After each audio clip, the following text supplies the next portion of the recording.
Olá, sou o Railson Araújo e eu quero trabalhar aqui com vocês nesses próximos minutos um pouquinho sobre alguns grupos judaicos que aparecem nos evangelhos.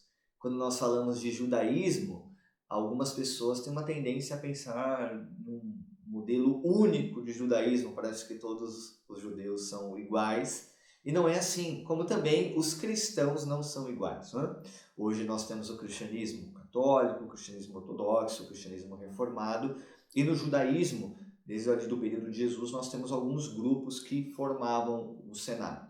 Os evangelhos nos falam de fariseus, saduceus, zelotas, e às vezes a gente não conhece bem estes grupos, e vamos falar um pouquinho aqui sobre eles, né, nos próximos minutos. Então, o primeiro ponto aqui importante para a gente falar é sobre o sinédrio. Né? Quem formava ali a estrutura do sinédrio? São notáveis que cuidavam da religião e tinham um contato direto com o império, isto é, o Império Romano. Lembrando que a Judéia é um território que está sob dominação do Império Romano, mas que eles tinham liberdade de culto desde que eles pagassem os impostos para o Império Romano. Tá? Então o Sinédrio, eles de certa forma cuidavam da religião e tratavam diretamente com o Império Romano. Era formado por anciãos, comandado pelo sumo sacerdote, né? E quando tinha alguma acusação, alguma coisa do tipo, ele era levado para o meio do sinédrio e seria julgado ali. Faziam parte do sinédrio os saduceus, aquele grupo que negava a ressurreição, pois acreditavam numa retribuição imediata e material. É um discurso um tanto radical do judaísmo. Né? Os saduceus, então, formavam a maioria daquele sinédrio e era um grupo bastante apegado às leis, ao Pentateuco. Né? Então, eles eram o sentido mais estrito ali da lei. Né? Então, por isso que eles, talvez, de certa forma, era um grupo que causava um certo peso para o povo e que Jesus, que traz uma mensagem mais leve, uma mensagem de esperança, provavelmente a pregação de Jesus não era bem recebida pelo grupo dos saduceus, assim como o discurso dos saduceus muito provavelmente não agradava a pregação de Jesus. Jesus e os saduceus. João Batista considerava, junto com os fariseus, uma raça de víboras. Está lá em Mateus capítulo 3, versículo 7. E de certa forma Jesus vai concordar com isso. Tá?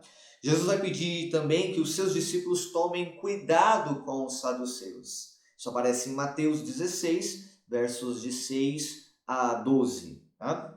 Os saduceus buscavam incoerências no ensinamento de Jesus. Eles estavam ali sempre à espreita, observando, tentando pegar Jesus deslizando na lei para que pudesse acusá-lo diante do Sinédrio. Mateus 22, de 23 ao 34, vai nos remeter a isso. Tá? E, segundo Mateus 26, versículos de 3 a 4, é justamente o grupo dos saduceus que vão acusar Jesus diante do Sinédrio e, de certa forma, serão, para esse capítulo 26 de Mateus, os responsabilizados pela morte de Jesus.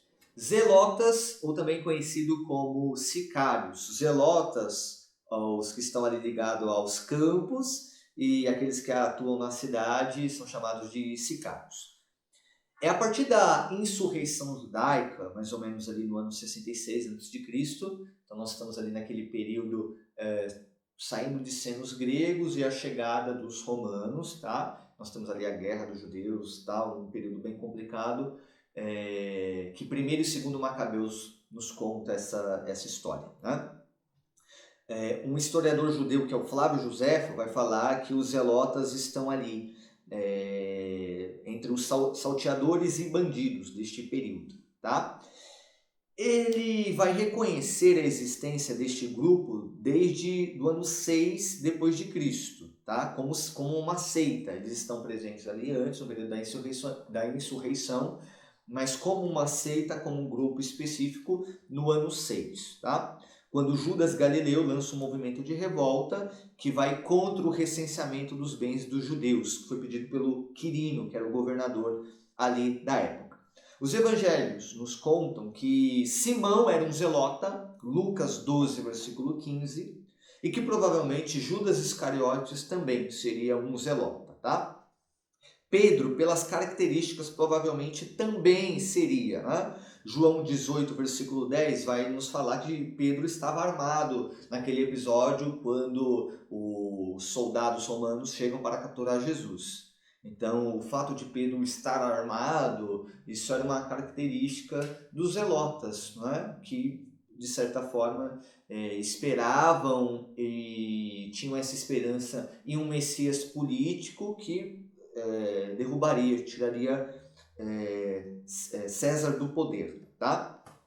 Nesse sentido, o Messias para os zelotas, ele é o Messias rei, isto é, o rei, que é também chamado Filho de Deus, e que vai governar no lugar do rei que está ali com aquele poder temporal. No caso, César. O Messias será aquele que vai tirar César do seu trono. Conhecer os zelotas é importante para que a gente conheça o episódio no qual Barrabás é escolhido no lugar de Jesus. Bar-Abá é o nome hebraico que junta essas duas palavras. Bar-Abá, Bar filho, Abá pai, filho do pai, que é um título messiânico. Quando aqueles judeus escolhem por Barrabás, eles estão fazendo uma escolha messiânica, não é simplesmente uma escolha por um bandido. Bar-Abá é o filho do pai. Talvez esse Jesus não vai tirar César do poder. Ele está aí capturado, vai para a cruz, vai morrer, mas talvez o Bar-Abá, o Barrabás, seja esse homem bem maluquinho das ideias que vai tirar o César do poder. Então, Barrabás é um deles, né? Então eles estão depositando a sua esperança messiânica em Barrabás ao invés de Jesus. Os herodianos. Os evangelhos não fazem muitas citações, nós temos ali em Marcos 3 uma pequena pincelada, mas eles estão presentes, então é importante nós falarmos dele. São seguidores de Herodes Magno. Lembrando aqui que nós temos vários Herodes aí na história, tá? Alguns vão afirmar que o Messias era o próprio Herodes, tá? Mas ele não poderia ser o Messias, né? Obviamente, e não era, tá? Mas nós tínhamos esse grupo aí que seguia Herodes e esperava que o messianismo estaria presente ali nele. Os essênios. Este é um grupo que alguns afirmam que seria um grupo dissidente de sacerdotes de Jerusalém.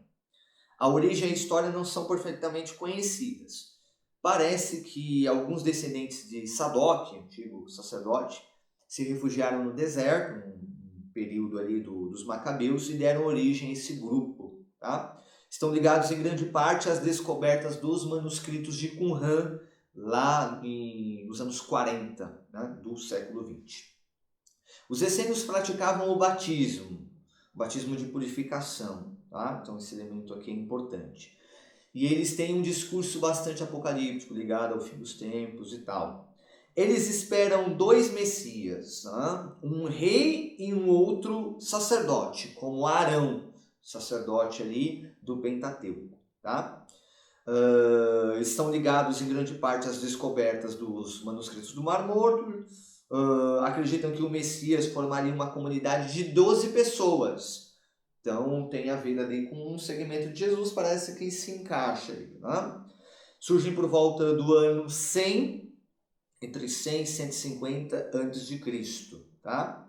Chamavam a si mesmo de Damasco. E o Pentecostes era uma festa muito querida pelo grupo dos essênios, tá? E aí vale lembrar que Paulo se converte ali no caminho de Damasco, então será que Paulo teria uma ligação com os essênios? Né? Fica aí essa curiosidade. Os escribas e os doutores da lei. Os escribas são os responsáveis pela tradição dos anciãos, né? Eles vão escrever, os copistas ali, né? Surgiram como copistas reais, né? Ligados aos reis, então, principalmente ali no período do reinado de Salomão. Não à toa que muitos textos do Antigo Testamento são atribuídos ali a Salomão, tem a ver ali com os copistas do rei, né? Porém, após o retorno do cativeiro da Babilônia, entre 586 a 538 a.C., os escribas ganham maiores responsabilidades, sendo considerados doutores da lei. Então, uma coisa está ligada à outra, tá? Para alguém exercer tal função, deveria começar seus estudos com 14 anos e só eram aptos para legislar após os 40 anos de idade. Então era um caminho bem interessante, né? Era um caminho bem exigente de formação para que a pessoa pudesse ser considerada um doutor da lei. E por isso que eles eram bastante respeitados ali naquele período. Tinham forte ligação com os fariseus e foram acusados por Jesus por colocarem regras pesadas demais para suportar, onde nem mesmo eles conseguiam seguir. Então, quando Jesus fala que o fardo dele é leve, parece que ele está, de certa forma, tecendo uma crítica em relação aos doutores da lei. Os fariseus. A raiz hebraica da palavra fariseus é farushim, né? Que transliterado pode ser traduzido então como separados. Né? Nasceram no tempo de Alexandre Janeu, entre 103 a 76 a.C. Foram oposição a este rei e também ao sumo sacerdote ali daquele período, tá? Os fariseus, eles são uma espécie de leigos que acreditavam na vivência das leis. Então eles não estavam ligados assim, não é uma tradição sacerdotal, mas eles exigiam e viviam essa radicalidade assim da lei, tá? Exerceram uma grande influência no período do reinado de Alexandre, tá? Alguns admitem que a sua origem é ainda antes desse período que eu falei aqui, e que eles teriam uma relação com os judeus piedosos lá do tempo de Esdras. Esdras que vai reorganizar ali a tradição judaica no período pós-cativeiro da Babilônia. Eles também acreditavam na vivência e observância das 613 leis, né, chamada 603 mitzvot, como um grande critério da atuação de Deus na história. Então, eu preciso viver e obedecer a essas leis para que a minha vida possa testemunhar que Deus está agindo na história. Acreditavam na ressurreição, diferente dos saduceus, eram bem vistos pelo povo, pelo menos pela maioria, tá? Mas entre eles existiam algumas desavenças. E aqui vale lembrar que nós temos dentro do grupo dos fariseus dois grandes rabinos que se destacam, Shammai e Hillel. Shammai, uma escola mais radical e de observância bem estrita das leis, enquanto o rabino Hillel era um rabino que tinha uma mensagem de amor, uma mensagem muito parecida com a de Jesus de Nazaré. Tem até um conto rabínico bem interessante, que um homem bateu na porta de Shammai e fez a seguinte pergunta: me explica toda a lei enquanto eu me equilibro em cima de um pé só. Ao que Shammai teria feito, batido com a porta no rosto deste peregrino. O mesmo peregrino foi até a casa de Hillel e fez a mesma pergunta, o mesmo pedido: me explica toda a lei judaica enquanto eu me equilibro em cima de uma perna só. Ao que Hillel teria dito: ama o teu Deus e ama o teu próximo. E este peregrino disse: mas é só isso? Não, é muito mais. A essência está aí, mas se você quiser aprender um pouco mais, você vai ter que se equilibrar nas suas duas pernas. Né? Então é interessante esse ponto para falar um pouco da diferença entre essas duas escolas farisaicas. Isto é, existe então o fariseu do bem, o fariseu do amor, tá? Parece que quando Jesus está criticando os fariseus, está falando de um bloco único, mas aqui é interessante a gente perceber que inclusive o discurso de Jesus é muito parecido com o discurso da escola farisaica de Hillel. Jesus e os fariseus. e aqui, sobretudo, os fariseus da escola de Shammai. Jesus vai chamar a atenção dos seus discípulos, né? E o problema da relativização das leis, tá? Isso aparece em Marcos 2, do 23 até o capítulo 3, versículo 6, Jesus 8, do 1 ao 13, tá? Isso vai mostrar a oposição. Por que os fariseus, então, vão se opor ali à mensagem de Jesus? Lucas 13, do 10 ao 17, vai nos falar sobre isso, e no capítulo 14, de 1 ao 6. Jesus vai pedir, então, que os seus discípulos tenham muito cuidado com a doutrina dos fariseus. Tá? E também vai acusar os fariseus de serem amigos do dinheiro. Né? Então, são críticas muito fortes que Jesus realiza a esses fariseus mais radicais. Tá? E acusa também eles de colocarem fardos enormes nas costas do povo. Isso está em Mateus 23, do 1 ao 7, do 13, versículos 13 e 32, no mesmo capítulo, Lucas 11, do 39 ao 48 e no versículo 52. Então, o mesmo alerta que Jesus faz em relação aos doutores da lei, essa crítica também aparece em relação a esses grupos mais radicais de fariseus, tá? E claro, Jesus teve uma postura de acolhida àqueles que tiveram uma tendência de abertura à sua mensagem. Lucas 7, do 36 ao 50, e no capítulo 11, versículo 37, e no capítulo 14, versículo 1. Então, nós percebemos um Jesus aberto. Não sabemos aqui se são os fariseus da escola de Shammai ou da escola de Hillel, mas isso Jesus está aberto àqueles que têm uma postura de acolhida para aqueles fariseus que também querem acolher a sua mensagem. Então, esses são os principais grupos ali contemporâneos de Jesus que os evangelhos fazem aqui suas menções. Tem alguns outros que nós poderíamos mencionar, mas os principais estão aí. Um grande abraço e até mais!